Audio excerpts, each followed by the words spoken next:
देश एक बहुत नाजुक दौर से गुजर रहा है। दिल्ली शराब नीति से जुड़े सीबीआई केस में सुप्रीम कोर्ट से जमानत मिलने पर जेल से बाहर आए अरविंद केजरीवाल ने रविवार को बड़ा ऐलान कर दिया। ऐलान वो भी सीएम की कुर्सी छोड़ने का। ऐलान 2 दिन में मुख्यमंत्री पद से इस्तीफा देने का। चलिए सबसे पहले सुनाते हैं आपको केजरीवाल का वो बयान। दोस्तों, 2 दिन के बाद, आज से 2 दिन के बाद मैं सीएम की कुर्सी से इस्तीफा देने जा रहा हूं और मैं तब तक सीएम की कुर्सी पे नहीं बैठूंगा जब तक जनता अपना फैसला ना सुना दे। मैं जनता के बीच में जाऊंगा, गली गली में जाऊंगा, घर घर में जाऊंगा और जब तक जनता अपना फैसला ना सुना दे कि केजरीवाल ईमानदार है, तब तक मैं सीएम की कुर्सी के ऊपर नहीं बैठूंगा। तो सुना आपने, केजरीवाल ने साफ कह दिया है कि वो जनता पर अपना फैसला छोड़ते हैं। अब दिल्ली की जनता ही तय करेगी कि वो फिर से सीएम की कुर्सी पर बैठेंगे या नहीं। उन्होंने कहा कि जब तक जनता का फैसला नहीं आएगा तब तक मैं सीएम पद की जिम्मेदारी नहीं संभालूंगा। अब अरविंद केजरीवाल ने ऐलान तो कर दिया, लेकिन उनके इस ऐलान के बाद से सीएम पद को लेकर सुगबुगाहट अब तेज होगी।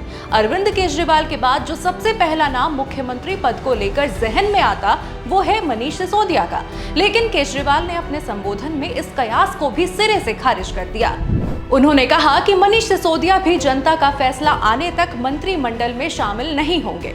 आपको बताते चले कि पिछले महीने ही सुप्रीम कोर्ट से जमानत मिलने के बाद आप नेता व दिल्ली के पूर्व उप मुख्यमंत्री मनीष सिसोदिया 17 महीने बाद जेल से रिहा हुए। उन्हें दिल्ली शराब नीति घोटाले से जुड़े सीबीआई और ईडी दोनों के मामलों में कोर्ट से राहत मिली है। अब देखना ये होगा कि पार्टी आगे इस पर क्या फैसला लेती है। इतना ही नहीं, अरविंद केजरीवाल ने इस्तीफा देने की घोषणा करने के बाद मांग की है कि दिल्ली के विधानसभा चुनाव फरवरी 2025 के बजाय इस साल नवंबर में महाराष्ट्र चुनाव के साथ कराए जाएं। वहीं केजरीवाल के इस्तीफे के ऐलान के बाद बीजेपी नेताओं ने भर भर के प्रतिक्रियाएं दी हैं। दिल्ली बीजेपी ने सोशल मीडिया पर लिखा, सरजी के लिए जेल से रिहाई उस रसगुल्ले की तरह है जो सामने रखा है पर खा नहीं सकते। वहीं बीजेपी प्रवक्ता प्रदीप भंडारी का इस पर कहना है कि केजरीवाल ड्रामा कर रहे हैं। उन्हें पता है वो चुनाव हारने वाले हैं, इसलिए वो किसी और को बलि का बकरा बनाना चाहते हैं। बीजेपी नेताओं द्वारा यहां तक कहा जा रहा है कि केजरीवाल का सीएम पद से इस्तीफा देने का तथाकथित प्रस्ताव कोई कुर्बानी नहीं है, बल्कि ये एक राजनीतिक स्टंट है।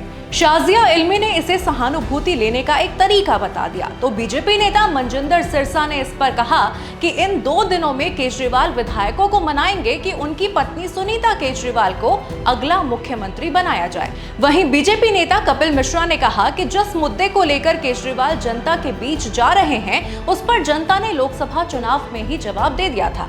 उधर लोकसभा में गठबंधन की साथी रही कांग्रेस के नेता संदीप दीक्षित का कहना है कि वो नाटक कर रहे हैं और उन्हें बहुत पहले सीएम पद छोड़ देना चाहिए था। अब केजरीवाल के बयानों, उनके इस्तीफे की बात और दावों के बाद सबके मन में एक ही सवाल है कि दिल्ली का अगला सीएम कौन।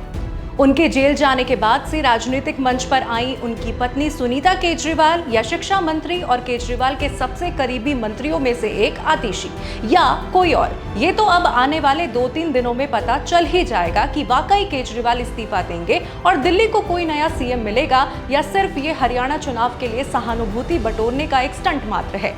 आपको इस मुद्दे पर क्या लगता है, कमेंट में हमें जरूर बताएं।